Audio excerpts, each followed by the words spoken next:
Hello and welcome to this video. In this video I'm going to be working on these spats kind of thing that I'm going to try to make up. I'll explain more later, but thanks for joining me. Okay, so on my Instagram, this photo came through my feed, and it's some high fashion runway event, but they had these really cool kind of boots that were really puffy. And I wanted to make them into spats, which, in case you don't know what spats are, they're like that. These are them. And they go over your foot. This part goes under the bottom of your foot. And I think they keep your feet clean, maybe, your boots clean. But mine are going to go up higher, and they're going to try to keep my legs and feet warm. So this is what I got to create the thickness of the spat, or whatever you want to call it. These are sold as pads for a crib. And so I won't be wearing leg warmers, but this will like wrap around like that. So I'll need to cover this in fabric inside out, and then what I need to do is come up with the part that covers your foot. There's a pair of boots that I wear pretty often, and I think normal spats you wear to a specific, they're more tight fitting, so you wear them to a specific boot or shoe every time. Mine I want to be able to wear with whatever I'm wearing. Mine won't be as tight fitting as normal spats.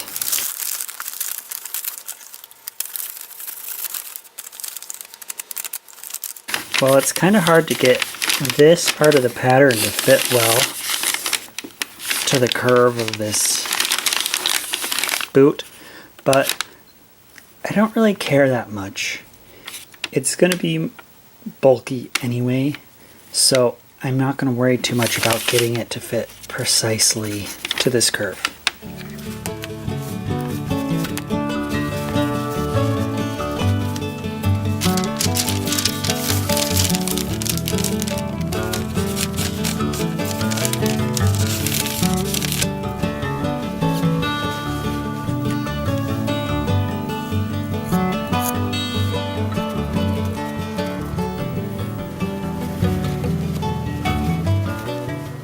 I want to give myself a little extra, just in case, you know.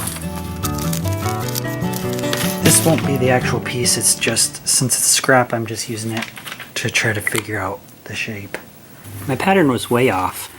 This line here was the original pattern, and so I redrew from here up and then over.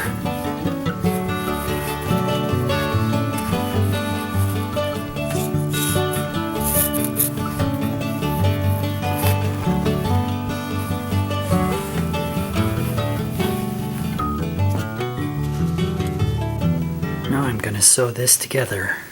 I came up with a better plan. At first I was doing big loops through like this. Then at the end I realized I could just do small loops right here, and that would hold that edge from pulling apart. See, when I pull that, I mean, it won't get pulled that way, but that's what was happening before.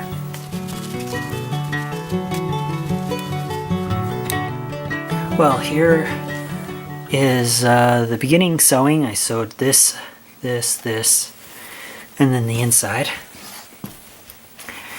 And then these need to be trimmed. Then I'll sew up the back. Then I'll begin lining it. Pretty happy with the way it is.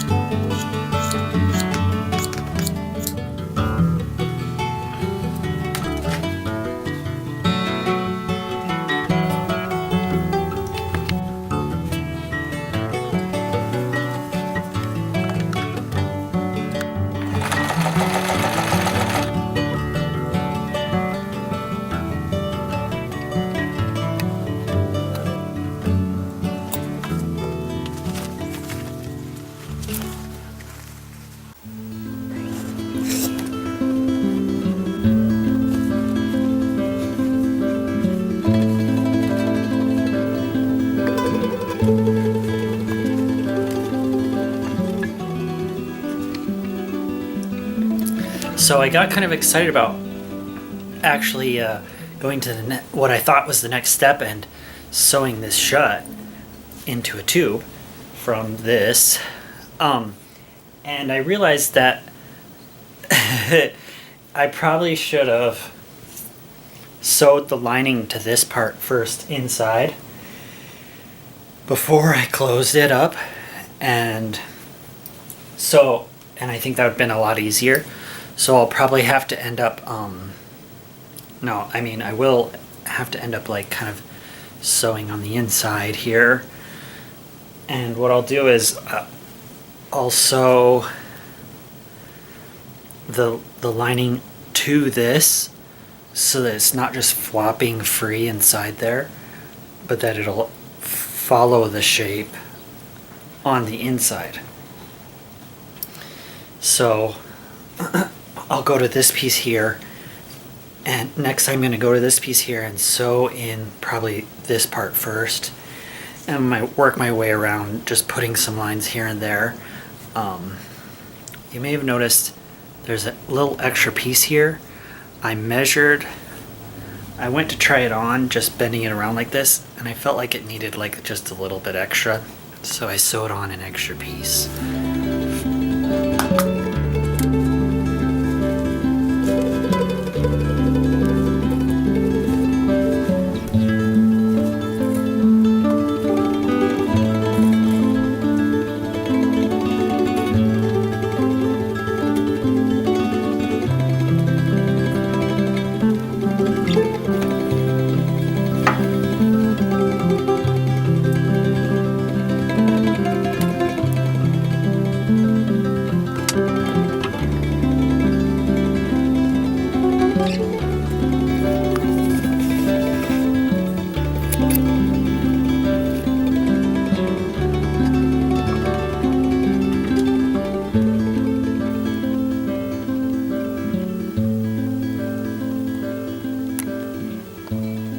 I've sewn the top here, and I didn't know how to sew these two pieces. What I tried was I kind of bent the foam back and sewed it with a machine.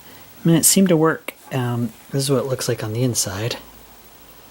So next I'm going to sew the foam together and then sew the outer part together.